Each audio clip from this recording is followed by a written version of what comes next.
역행자. 데스.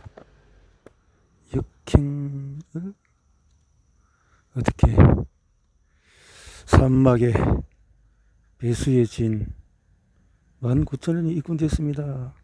그날 지한이는 쇼핑을 가기 전에 이렇게 호언장담했다. 철학가에 가장 괜찮은 남자가 누구냐는 질문에 명진이 너라는 말이 나올서 해줄게. 물론 나는 믿지 않았다. 어려서부터 고등학교 다닐 때까지 나는 반에서 가장 못생긴 사람이라고 생각했기 때문이다. 이성에게도 늘 거절만 당했다. 20살 대학에 와서도 2번 거절을 당한 시점이었다. 말이 되는 이야기인가 생각했다. 하지만 지한이는 집요했다. 그리고 나에게 지금부터 피부 관리를 위해서 탄수화물을 줄여. 이 신발 절대 신지 마. 알았지? 앞으로 내가 골라주는 스타일만 신어. 잠깐 멈춰봐. 안경 벗어. 안경. 남자라 안경 안 쓰는 게 나아. 야, 여자랑 말할 때는 절대 그렇게 주눅 들면 안 돼. 그래요. 철학 얘기 같은 거 하지 마. 구체적인 지침을 내려주었다. 지한이는 입는 것, 먹는 것, 말하는 것 거의 모두를 뜯어고쳤다. 거꾸로 말하면 나는 정말 여자들이 싫어할 만한 짓은 다 하고 있었다는 뜻이기도 하다. 거울을 볼 때 이게 나라고? 믿을 수 없어? 연별하게 되었다. 그전까지 단 한 번도 사람들이 나를 좋아한다고 느낀 적이 없었지만 그렇게 사람들은 꼴을 갖춰갈 때쯤이나 갑자기 지한이와 멀어지게 되었다. 지한이가 스쿠터를 타다가 다리를 크게 다쳐서 다시 집으로 올라가게 된 것이다. 나는 갑자기 혼자가 됐다. 하지만은 지한이의 가르침을 따랐다. 다음 해는 첫 연애를 시작했고 그 뒤로도 몇 번의 연애를 하게 되었다. 세상이 무너질 것 같은 고통을 절절하게 겪으면서 사랑의 쓴맛을 제대로 경험했다. 이 감정은 훗날 사업 아이템을 정하는 데 결정적인 역할을 했다. 이때가 2010년 24살이었다. 애초에 철학과에 지원할 때 나는 철학이 행복을 가져다 주지 않을까 기대했다. 하지만 대학에 와서 본 철학과 교수님들은 행복해 보이지 않았다.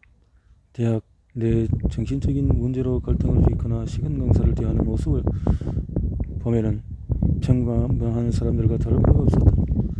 전공 수업에서도 행복 같은 것은 따르지 않기로 가르치지 않았다. 따로 인식론, 형이상학, 가치론 등 굉장히 전문화된 지식들만 비웠다. 철학에 실망을 느낀 나는 몇 년 전까지 열심히 공부하던 심리학을 다시 파고들고 들었고 심리학과 전공 수업도 들었다. 그런데 최신 이론들이 전혀 반영되어 있지 않고 옛 이론을 답습하는 것 같았다. 강의 수준도 실망스러웠다. 점차 대학에서 배울 게 별로 많지 않을지도 모른다는 생각에 이르렀다. 4년 전 겨울처럼 24살의 나는 다시 도서관에 처박혀 2달 내리 책만 읽어야 됐다. 사람의 행복에서 가장 중요한 요소는 좋은 짝을 만나는 것이라는 신념도 이때 생겼다. 그해 겨울 다리를 회복한 지한이를 다시 만나서 많은 이야기를 나누었다. 떨어져 있던 1년간 각각 새로운 경험을 통해서 우리의 문제를 자각하게 되었다. 우리는 서로 똑똑하다 자위했지만 다 둥그름 잡는 얘기였을 뿐이야. 현실적으로 우리는 돈을 벌어야 해. 나 다리 부러졌을 때 사실 돈이 없었어. 병실 옆자리 왼 동네 큰들이 손가락이 잘려서 와서 난동을 피웠다. 그런데 그 사람도 돈이 없어서 고민하고 있더라고. 그 사람이나 나나 수술비가 없었지. 그때 이런 생각이 들더라고. 내가 이 건달이랑 정말 다를까? 몸을 다쳐도 수술비가 없으면 똑같이 이런 처지가 되는데도 우리의 대화는 한 방향을 향해서 나아가고 있었다. 나와 지한이는 영화 소설 네트워크를 떠올렸다. 그전까지 사업이란 적어도 몇 억씩 투자금이 들거나 큰 사무실에서 시작해야 하는 무서운 것인 줄로만 알았다. 그런데 영화를 보면서 돈이 전혀 없어도 사업이 가능하다는 것을 깨달았다. 영화 속 페이스북 창업자들은 기숙사, 창고 등에서 돈 한 번 들이지 않고 사업을 시작했다. 우리도 그럴 수 있을 것 같았다. 아니, 그건 말고는 달리 뾰족한 수도 없었다. 그때 지한이가 결정적인 아이디어를 냈다. 명진아, 내가 그동안 심리학을 많이 공부했으니까 이별 상담 사업을 해보면 어떨까? 사무실 빌리지 말고 온라인으로 말이야. 너는 상담 공부를 해봐. 나는 웹사이트 만드는 방법을 공부해볼게. 같이 해보자. 나는 호기롭게 대답했다. 그래. 그동안 공부한 지식이면은 거의 모든 남녀 문제를 해결할 수 있어. 애인이랑 헤어졌던 애들도 내가 상담해준 뒤로 다시 잘 만나고 있잖아. 그래, 이걸 한번 팔아보자. 딱 월 50만원씩 벌어보는 거야. 나도 이제 가게 지겨워. 이렇게 매일 스쿠터 타고 다니다가 동살 걸릴 것 같아. 방학 동안에 딱 월 50만원 수익 프로젝트를 해보자. 그리고 나도 얼마 전에 블로그 마케팅 공부하다가 시험삼아 무한도전 관련 글을 썼더니 조회수가 3만 넘게 나왔어. 그동안 네이버 지식인 활동 많이 해서 계급도 높으니까 그것도 활용할 수 있을 거야. 돈 한 푼 안 들이고 광고할 수도 있어. 우리는 배수의 진을 쳤다. 나는 모든 가위를 그만두었다. 그리고 지한이와 합석을 시작했다. 앞서 말했듯이 그동안 2년 2시간씩 책 읽기와 글쓰기를 놓지 않았다.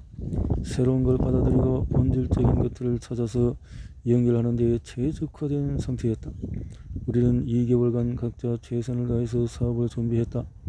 지한이는 웹사이트 제작을 공부하였고 너는 마케팅과 심리학을 팠다. 사업과 마케팅 분야는 전혀 몰랐기 때문에 책을 30권 정도 쌓아두고 읽어나갔다. 역행자의 7단계 모델 같은 것은 아직 없었지만은 모르는 분야에 들어갈 때 책을 20권쯤 읽으면 남들보다 훨씬 빨리 목표에 도달할 수 있다는 확신이 있었다. 게다가 이제는 2개월 후에 창업이라는 구체적인 목표를 떠올리며 책을 읽어나가는 상황이었다. 한 장 한 장 읽을 때마다 아이디어들이 샘솟았다. 나는 이별했거나 연애 고민이 있었을 때 어떻게 했지?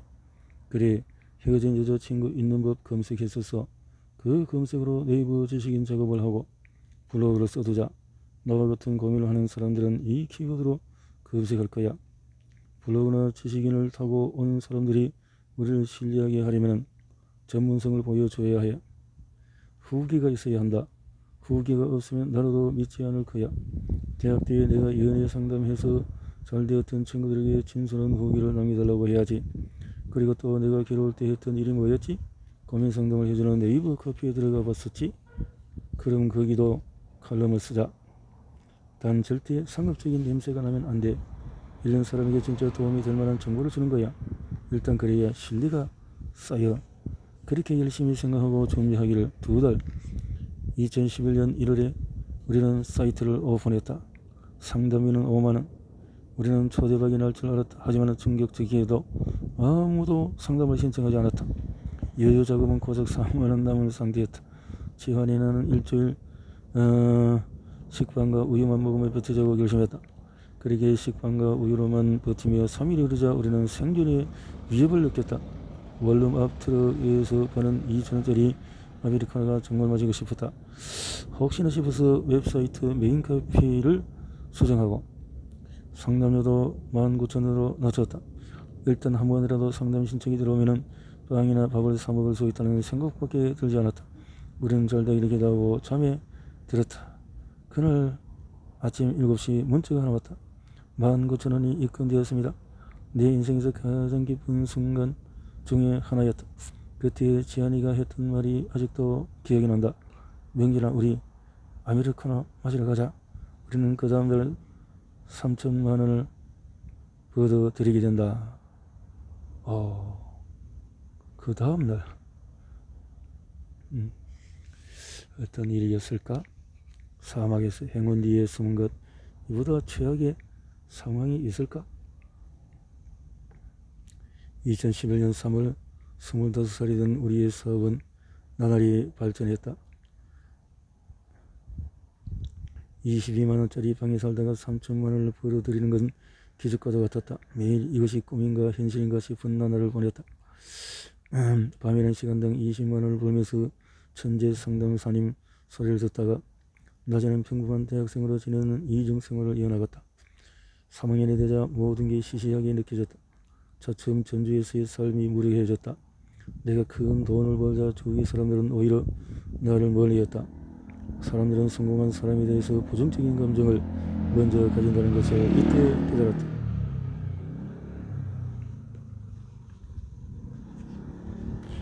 나는 학교를 그만두고 제주도 한 달 살이를 떠났다. 오피스텔에서 지내면서 상담도 하고 여행도 하는 디지털 노마드 생활을 했다. 겉으로 보기에는 영화처럼 살고 있었다. 하지만 실제 내 삶은 늘 쪼들리고 있었다. 모든 사업은 처음 성과를 냈을 때 가장 위험하다. 나와 지한이가 벌인 사업은 무자본 창업에 가까웠다. 사무실 직원도 없었기에 들어갈 비용이 이렇게 없었다. 처음에는 3천만 원씩 들어오는 게 다 우리의 돈이라고 생각했다. 하지만 세상의 그림 만만하지 않았다. 각종 세금을 제하면 실제 우리에게 떨어지는 것은 650만 원 정도. 뭐야? 3천만 원 수입에 취해 있던 우리는 각각 좋은 차를 샀는데 그 할부금만 150만 원이었다. 거기에 월세 100만 원, 부모님 용돈 100만 원, 건강보험료와 국민연금 입금을 제하고 나면 남는 게 없었다.